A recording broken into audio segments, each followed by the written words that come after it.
ہیں. کل جمعہ کا دن ہے, کل ماہ رمضان کا پہلا جمعہ ہے. always be conscious on the day of Friday. ایک بات یاد رکھیے گا, جمعے کا دن جب بھی آئے وہ بڑا امپورٹنٹ ہوتا ہے. اس کی امپورٹنس اس بات سے سمجھیے کہ اللہ نے اس ایک دن کی فضیلت اور امپورٹنس کو بیان کرنے کے لیے قرآن میں پوری سورت سورہ جمعہ نازل فرمائی ہے. اور پھر رمضان میں جب جمعہ آ جائے تو وہ نور علی نور ہو جاتا ہے. جمعے کی ایک نیکی 70 نیکیوں کے برابر ہوتی ہے, اور رمضان میں تو یہ اجر کتنا بڑھا دیا جاتا ہے کہ نفل کا ثواب فرض کے برابر, فرض کا ثواب 70 ٹائمز. تو اب کل آ رہا ہے پہلا جمعہ, ٹھیک ہے, تو ہمیں کل کا دن اور آج کی رات, ہم بڑے لکی ہیں کہ شب جمعہ ہمیں ختم قرآن کی محفل مل گئی, اللہ رسول کا ذکر مل گیا, تو کل کا دن بھی آپ نے عبادت میں گزارنا. اور جمعے کی عبادتوں میں ایک بڑی خاص عبادت یہ ہے, بڑی خاص نیکی یہ ہے کہ بندہ خوب درود پاک پڑھے. جمعے کے دن کے درود پڑھنے کی فضیلتیں الگ سے نبی پاک نے بیان فرمائی. حدیث جو میں آپ کو سنانے جا رہا ہوں, میرے آقا علیہ الصلوۃ والسلام فرماتے جس نے جمعہ کے دن نماز اثر ادا کی, پھر اپنی جگہ سے اٹھنے سے پہلے 80 بار یہ درود شریف پڑھا, اللہم صلی علی محمد النبی الامی وعلی آلہ وصحبہ وسلم تسلیما, تو اس کے 80 برس کے گناہ بخشے جاتے ہیں اور 80 سال کی عبادت لکھی جاتی ہے. اچھا, یہ تو ایک فضیلت ہے. ایک بڑی مشہور حدیث ہے جس کا مضمون ہے کہ جو جمعہ کے دن 200 بار درود پاک پڑھے اس کے 200 برس کے گناہ معاف کر دیے جاتے ہیں. تو پلیز رمضان میں جتنا ہو سکے نیکیاں کمائیے. آج کل یہاں کاروباری لوگ بیٹھے ہیں ماشاءاللہ, خود اشفاق بھائی فائنانس سے تعلق رکھتے ہیں, چارٹرڈ اکاؤنٹنگ سے تعلق رکھتے ہیں, آپ لوگ حساب کتاب والے لوگ ہیں. تو حساب کتاب والے لوگ ایک چیز بڑی غور کر رہے ہوتے ہیں کہ بھائی کون سا ٹائم صحیح انویسٹمنٹ کا ہے, کون سا ٹائم زیادہ پروفٹ کا ہے. ان دنوں میں جناب یہ ہمیں ریلیف ملا ہوا ہے, ان دنوں میں یہ جناب اسکیم ہے, آفر ہے. ہم دنیا بھر میں دیکھ رہے ہوتے ہیں کہ آفرز لگائی جاتی ہیں, ڈسکاؤنٹس دیے جاتے ہیں. آپ کو پتہ ہے رمضان میں کیسی آفر لگی ہوئی ہے؟ اگر یہ سمجھ آ جائے نا, اللہ اکبر, یہ سیزن ہے اس وقت, مگر یہ سیزن نیکیاں کمانے کا ہے. یہ سیزن اللہ کو راضی کرنے کا ہے. میں اور آپ 11 مہینے عبادت کر کے وہ نیکیاں نہیں کما سکتے جو ہم ایک رمضان میں کر سکتے ہیں. اور یہی نبی پاک نے انڈرسٹینڈ کروانے کی کوشش کی. پیارے آقا علیہ الصلوۃ والسلام کی ایک حدیث ہے, آپ فرماتے ہیں اگر میری امت کو پتہ ہوتا رمضان کیا ہے وہ تمنا کرتے کہ سارا سال ہی رمضان. ایک جگہ میرے آقا علیہ الصلوۃ والسلام فرماتے جس کا مضمون ہے کہ 11 مہینے تمہارے ہیں, اللہ نے ایک مہینہ اپنے لیے خاص کر لیا ہے. 11 مہینے تم کھاؤ پیو لذت اٹھاؤ, مگر رمضان اللہ کا مہینہ ہے, رمضان کے معاملے میں اللہ سے ڈرو. What is the meaning of ڈرو؟ کیوں؟ کیونکہ رمضان میں کہیں اللہ کی نافرمانی نہ ہو جائے. سرکار دو عالم صلی اللہ علیہ وسلم کا رمضان میں بی بی عائشہ فرماتی رنگ مبارک تبدیل ہو جاتا تھا, متغیر چینج ہو جاتا تھا, خوف خدا چہرے سے طاری ہوتا تھا. بھائی یہ تو رحمت کا مہینہ ہے. بتایا کہ اس لیے کہ نبی پاک کو یہ خوف لاحق ہوتا تھا کہ اس مہینے میں جو حق بندگی ہے کہیں اس کو ادا کرنے میں کوئی کوتاہی نہ ہو جائے. نبی پاک کمر بستہ ہو جاتے عبادت کے لیے, بستر پر کم آتے تھے, گر گڑا کر دعائیں مانگتے تھے. روز جبریل امین آتے تھے اور نبی پاک کے ساتھ قرآن کا دور فرماتے تھے. نبی پاک سخاوت فرماتے تھے. یہ 4-5 کام یاد کر لیں جو پیارے آقا نے رمضان کیسے گزارا. تو یہ 5 چیزیں ہمیں یاد ہونی چاہیے کہ نوافل کی کثرت تھی, دعاؤں کی کثرت تھی, سخاوت تھی, اور پیارے آقا علیہ السلام جو ہے ان دنوں میں خوب نوافل پڑھتے تھے, تلاوت قرآن کثرت سے کرتے تھے. 4-5 کام ہم بھی اپنی شیڈول میں بنائے نا. اور پھر سب سے مین چیز جو ہے جو میں اپنے بیان سے شروع میں کرنا چاہ رہا تھا, بات وہیں چلی گئی کہ ایک فارمولا یاد کر لیں. جب بھی دن, مہینہ, وقت یا مقام, پلیس اور ٹائم اگر مقدس ہوگا نا, سیکرڈ ہوگا, تو اس وقت یا اس مقام پر جا کر اللہ کی نافرمانی کی پنشمنٹ بھی زیادہ ہوگی. اس کو بہت آسانی سے میں آپ کو سمجھا دیتا ہوں. مثال کے طور پر روڈ پہ گناہ کر رہا ہے تو غلط ہے, مگر مسجد کے اندر آ کر وہی گناہ کرے تو آپ کیا کہیں گے, یار خدا کا خوف کرو, اللہ کے گھر میں ہو, ٹھیک ہے نا. کوئی پاکستان میں غلط کام کرے, اٹس بیڈ تھنگ, مگر وہی مکے میں جا کے کرے تو سیویریٹی کیا ہو جاتی ہے کہ مکے میں 1 نیکی 1,00,000 نیکی کے برابر, اور 1 گناہ 1,00,000 گناہ کے برابر ہو جاتا ہے. تو ہمیں یہ غور کرنا ہے کہ جب مقام تبدیل ہوتا ہے, جب پلیس تبدیل ہوتی ہے اور مقدس ہوتی ہے, تو اس وقت اللہ کو ناراض کرنا یہ شدید عذاب کو دعوت دیتا ہے. بالکل اسی طرح ماہ رمضان، ذرا امیجن کریں کہ ماہ رمضان میں ہم پر مہربانی کتنی بڑی کی گئی ہے. اگر میں آپ سب سے سوال کروں کہ ہم سب کو بہکانے والا، گناہوں کی طرف لے جانے والا کون ہے، تو کون ہے؟ شیطان ہے نا. شیطان ہی بند کر دیا، یعنی چیلنج ہی ختم کر دیا نا. یعنی ہوتا دنیا میں کیا ہے، بڑا چیلنج زیادہ انسینٹیو. اگر آپ یہ ٹارگٹ اچیو کریں گے تو آپ کو جناب یہ فائدہ ہوگا. لاجیکلی تو یہ ہوتا کہ یہ اعلان ہوتا کہ بھائی شیطان کی پاور بڑھا دی گئی ہے، آپ پر زیادہ اٹیک کرے گا، اب آپ نیکیاں کرو گے تو ثواب بھی زیادہ ملے گا. ایسا ہے ہی نہیں، شیطان ہی بند کر دیا. یعنی کوئی اینیمی نہیں ہے ہمیں بہکانے کے لیے. اب کرو نیکیاں میرے بندوں اور رحمتیں لوٹتے جاؤ.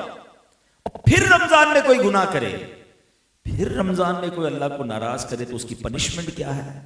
کہ سرکار دو عالم صلی اللہ علیہ وسلم نے فرمایا کہ جو رمضان میں گناہ کرے اس کے 1 سال کے اعمال برباد کر دیے جاتے ہیں.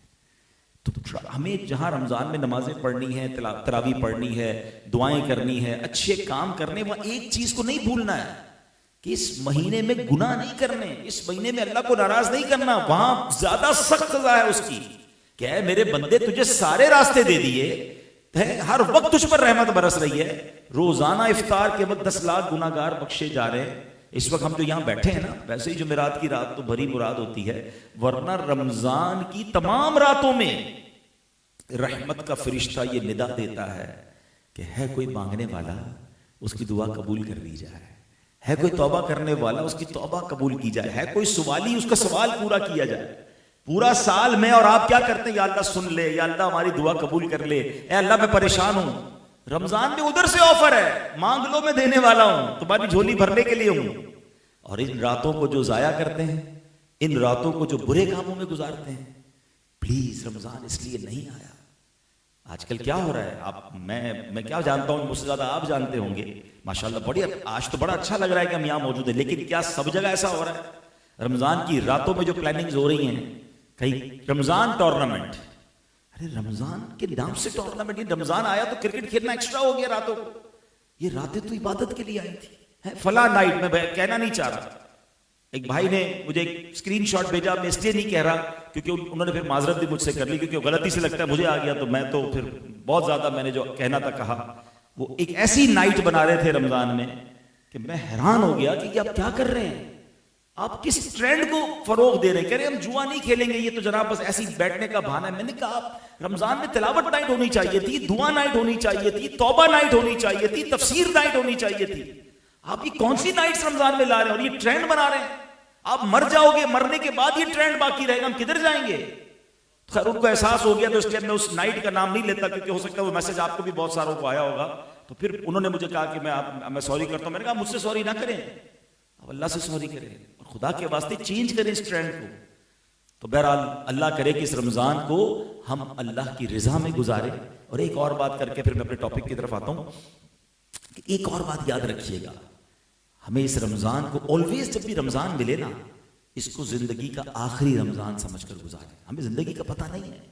دیکھیں لاسٹ رمضان میں کئی دوست ہمارے جاننے والے تھے جو آج نہیں ہیں ہمارے ساتھ. ہو سکتا ہے اگلے رمضان میں ہم بھی نہ ہوں. بھائی زندگی کا تو بھروسہ نہیں ہے نا. مرنے سے پہلے میرے مولا نے مجھے موقع دے دیا ہے بخشش کا، مجھے گولڈن چانس مل گیا ہے. روزے رکھ کر، عبادت کر کے، دعائیں کر کے، توبہ کر کے بخشا جاؤ. پھر میں بخشا نہ جاؤں تو پھر قصور کس کا ہے؟ میرے رب نے تو سارے ہمارے لیے اسباب مہیا کر دیے نا. اور یہ اسی پھر اتنی ساری بلیسنگز کے بعد ہی تو وہ دعا ہے نا جو آپ نے سنی ہوگی کہ جبریل امین نے دعا کی تھی کہ یا اللہ جو رمضان کو پائے اور اپنی مغفرت نہ کروا سکے تو وہ ہلاک ہو جائے. دعا کون کر رہا ہے؟ فرشتوں کے سردار. اور آمین کس نے کہا؟ نبی پاک علیہ السلام نے اس دعا پر آمین کہا کہ رمضان پا کر بھی کوئی نہیں بخشا گیا تو وہ برباد ہو جائے. یہ رمضان بخشوانے آیا ہے. اللہ کرے کہ اس کی ایک ایک لمحے کو ہم قیمتی سمجھیں اور عبادت میں گزاریں. ایک اور بات کر لیتا ہوں کہ 6 روزہ تراویح، 7 روزہ تراویح، 10 روزہ تراویح، اٹس گڈ، اوکے، مگر اس میں 2 پرابلم. ایک پرابلم تو یہ ہے کہ جو بھی اس کے منتظمین ہیں ماشاءاللہ تو خیال رکھتے ہیں، ویری گڈ، کہ جب 5، 6، 7 روزہ تراویح ہوتی ہے تو قرآن بہت اسپیڈ سے پڑھا جاتا ہے. قرآن پڑھنے کے اپنے احکام ہیں. ہمیں قرآن اگر واقعی زیادہ سننا ہے ساری رات پڑھیں، کوئی پرابلم نہیں ہے.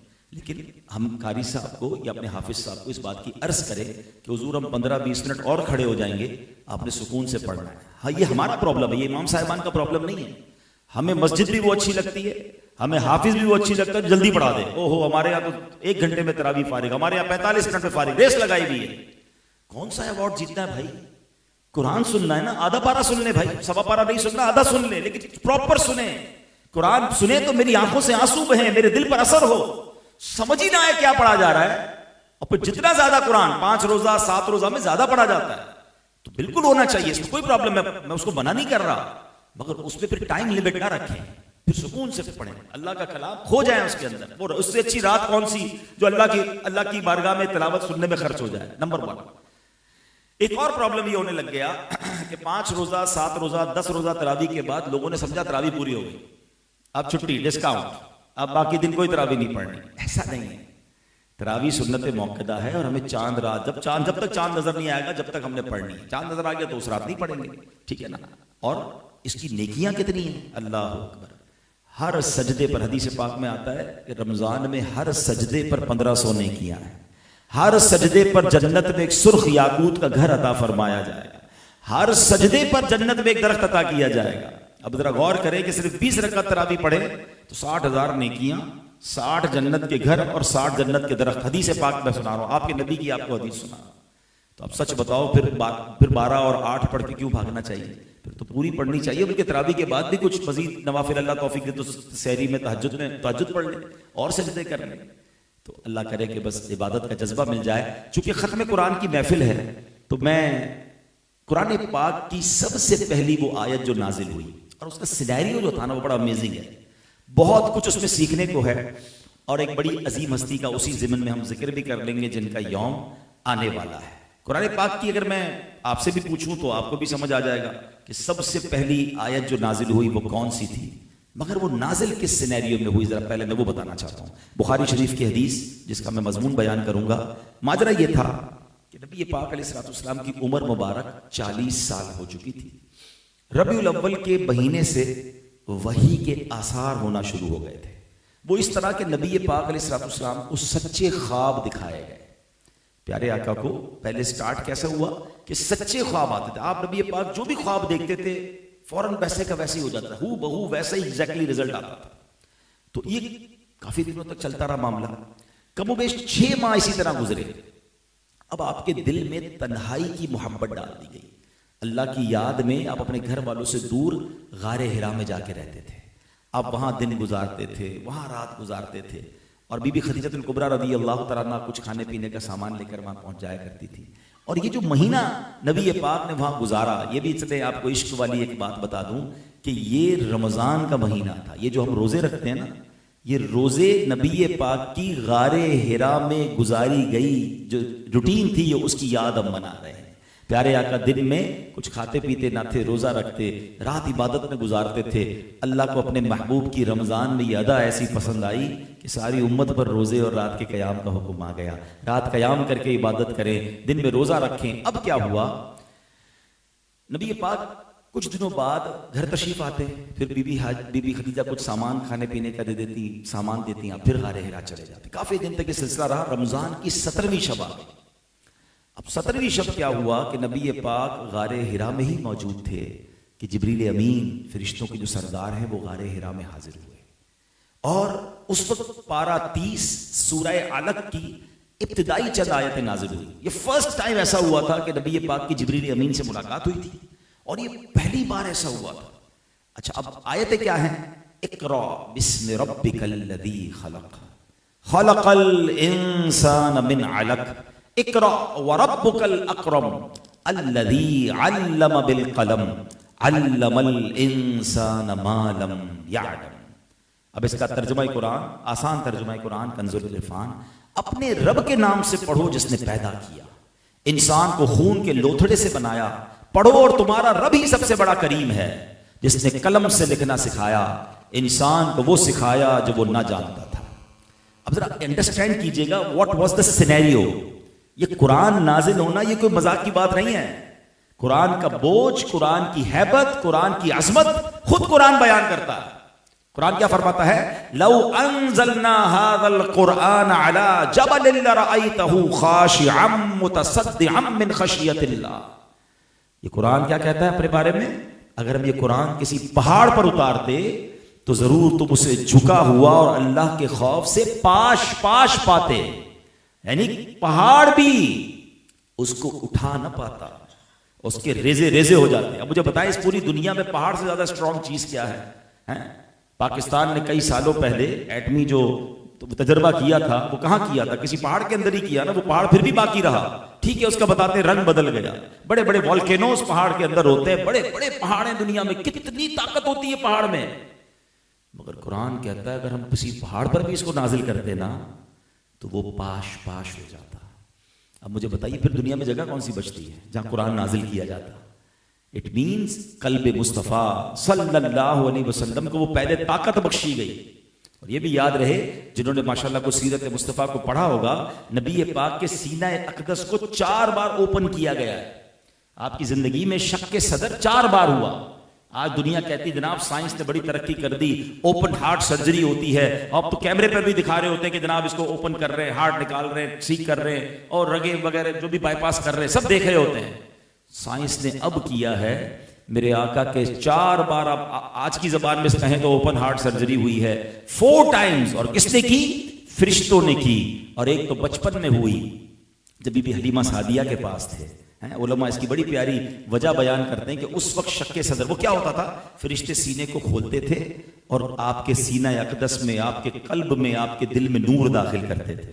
فرمایا بچپن میں بچہ جب بالغ ہوتا ہے تو اس پر شہوات اور خواہشات حملہ کرتی ہیں, تو نبی پاک اس سے دور رہیں, آپ کے قلب میں یہ داخل کیا گیا. پہلے چھوٹی عمر میں جب 2-3 سال عمر تھی تو بچپن کے کھیل کود سے, پھر جب تھوڑا سا بلوغت کے قریب ہوئے پھر دوبارہ ہوئی, پھر ایک بار شق صدر ہوا جب نبی پاک کو معراج کی رات اپنے پاس رب نے بلایا تھا.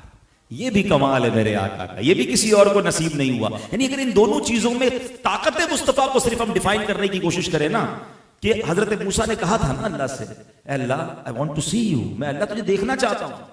کیا رپلائی ملا تھا؟ You can't see, لن ترانی ہے موسیٰ تم نہیں دیکھ سکو گے. پھر کیا ہوا؟ ایک پہاڑ پر اللہ نے اپنی تجلی نازل کی, دیدار نہیں کیا. نور کی تجلی پر حضرت موسیٰ کا کیا حال ہوا کہ آپ انکانشیس ہو گئے, آپ بے ہوش ہو گئے. کلیم اللہ ہے, اتنا بڑا مرتبہ حضرت موسیٰ کا, مگر آپ تجلی بھی نہ دیکھ سکے. اور میرے آقا وہ ہیں جن کو رب نے اپنے پاس بلا کر سر کی آنکھوں سے اپنا دیدار کروایا. تو یہ بھی نبی پاک کے دل اقدس پہ طاقت داخل کی گئی, شق صدر کر کے نبی پاک کے دل میں نور داخل کیا. پھر جو یہ وحی نازل ہوئی نا قرآن, اللہ اکبر, قرآن کہتا ہے کسی پہاڑ پر نازل کرتے ریزہ ریزہ ہو جاتا. تو نبی پاک کے دل کو یہ طاقت دی گئی اور یہ قرآن نازل ہوا. مگر قرآن کی ہیبت تو تھی نا. ایک تو فرسٹ ٹائم جبریل امین سے ملاقات, ٹھیک ہے, ان یوزول چیز تھی, اور پھر قرآن کی آیتیں نازل ہوئیں. تو اب نبی پاک علیہ الصلوۃ والسلام کی جو کیفیت تھی نا, فیض ربانی کا ایسا روب طاری ہوا کہ پیارے آقا گھر تشریف لائے اور آ کر بی بی خدیجہ سے کہتے ہیں مجھے چادر اڑا دو. سیدہ خدیجہ نے چادر اڑا دی. کچھ دیر کے بعد جب دل پاک سے روب کی کیفیت ختم ہوئی تو آپ نے سارا واقعہ بی بی خدیجہ کو سنایا اور کہنے لگے کہ مجھے اپنی جان کا ڈر ہے. نبی فرماتے مجھے اپنی جان کا ڈر ہے. اللہ اکبر. اس وقت جو بی بی خدیجہ نے کردار ادا کیا نا, سبحان اللہ. آج بی بی خدیجہ کا بھی ذکر کر لیتے ہیں. 10 رمضان المبارک آپ کا یوم وصال بھی ہے, تو ان کا دن بھی قریب تھا. تو پہلی قرآن کی آیت کیسے نازل ہوئی یہ بھی ہم نے بات سنی. اب آؤ بی بی خدیجہ کا کیا کردار تھا, کیسی نبی پاک علیہ الصلوۃ والسلام کو تسلی دی. کیا عرض کرتی ہیں دل جوئی کرتے ہوئے, کلا واللہ ما یخزیک اللہ ابدا. یا رسول اللہ ایسا ہرگز نہیں ہوگا, خدا کی قسم اللہ پاک آپ کو رسوا نہ فرمائے گا. خدا کی قسم کھا لی آپ نے, اور اس کے بعد اپنی اس قسم کا ریزن بیان کیا کہ میں نے کیوں یہ کہہ رہی ہوں. میں آپ کہتی ہیں اس لیے کہ انکا لتصل الرحمہ, بے شک آپ صلہ رحمی فرماتے ہیں. وتحمل الکلا, کمزوروں کا بوجھ اٹھاتے ہیں. وتقسب المعدومہ, محتاجوں کے لیے کماتے ہیں. وتقری الضیفہ, مہمان نوازی فرماتے ہیں. وتعین علی نوائب الحق, یعنی راہ حق میں مشکلات پر برداشت کر لیتے ہیں. سبحان اللہ, حضور آپ کے تو یہ اوصاف ہیں, آپ تو ایسے ہیں, اللہ آپ کو کیسے رسوا فرمائے گا, آپ کے ساتھ کچھ نہیں ہوگا.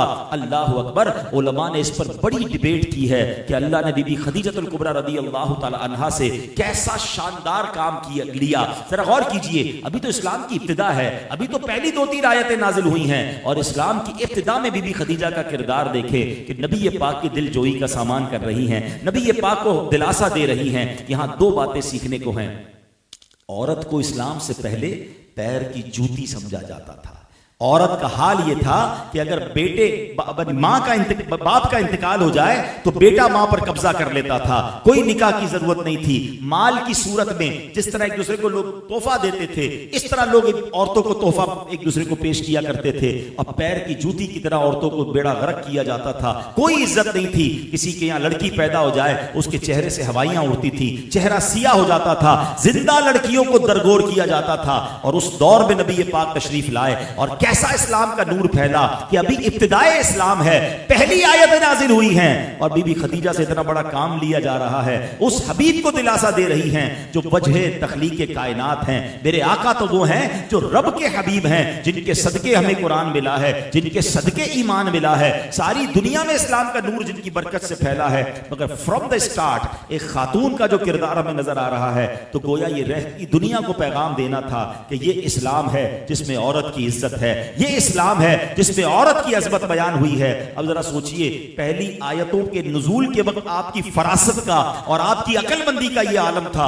جب بعد میں قرآن پورا نازل ہوا ہوگا اور بہت ساری آیتیں نازل ہوتی گئیں, تو بی بی خدیجہ کو سبحان اللہ پھر ان کے علم میں کیسا اضافہ ہوا ہوگا. اور ایک بہت خوبصورت دوسری بات ہمیں یہ پتا چل رہی ہے. اب یہ بات میں اپنی بہنوں سے, اپنی ماؤں سے کرنا چاہوں گا, چونکہ میرا یہ بیان لائیو ٹیلی کاسٹ ہو رہا ہے. بعد میں بھی لوگ سنیں گے کہ عورت کا مرد کے ساتھ کردار کیا ہونا چاہیے. اگر گھر کے مرد کو کوئی ٹینشن ہے, کوئی پرابلم ہے, تو پرابلم میں اضافہ کرنا کام نہیں ہے, بلکہ پرابلم میں دل جوئی کرنا.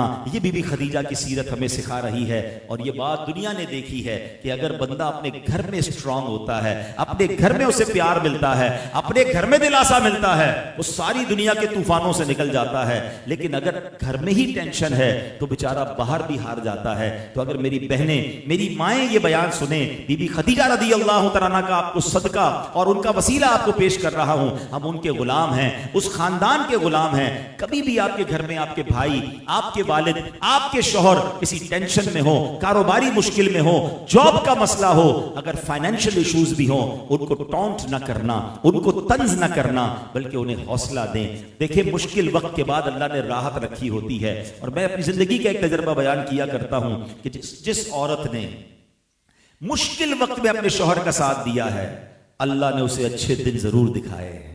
ہاں, مشکل میں جو چھوڑ کر جانے کی باتیں کرتے ہیں, مشکل میں جو مزید ذلیل کرتے ہیں اور پرابلم اپنے لیے کھڑی کرتے ہیں. جو عورتیں گھر میں کیا کرتی ہیں, آپ تو لاقی کچھ نہیں دیتے, سب برابر والوں نے تو فلاں چیز بھی خرید دی, فلاں رشتہ دار نے تو اتنا بڑا گھر لے لیا, انہوں نے نئی گاڑی لے لی, فلاں نے زیور لے لیا. وہ روز پریشر ہے, اور اینڈ آف دا ڈے پھر وہ مرد یا تو ڈپریشن کا مریض بنتا ہے, یا پھر اللہ نہ کرے غلط کام کی طرف جاتا ہے کہ چلو بھائی اب تو گھر والوں کی فرمائشیں پوری نہیں ہو رہی, تو کبھی چوری کی طرف, کبھی ناجائز اور حرام کی طرف, اور اینڈ آف دا ڈے پورا گھر کولیپس ہوتا ہے.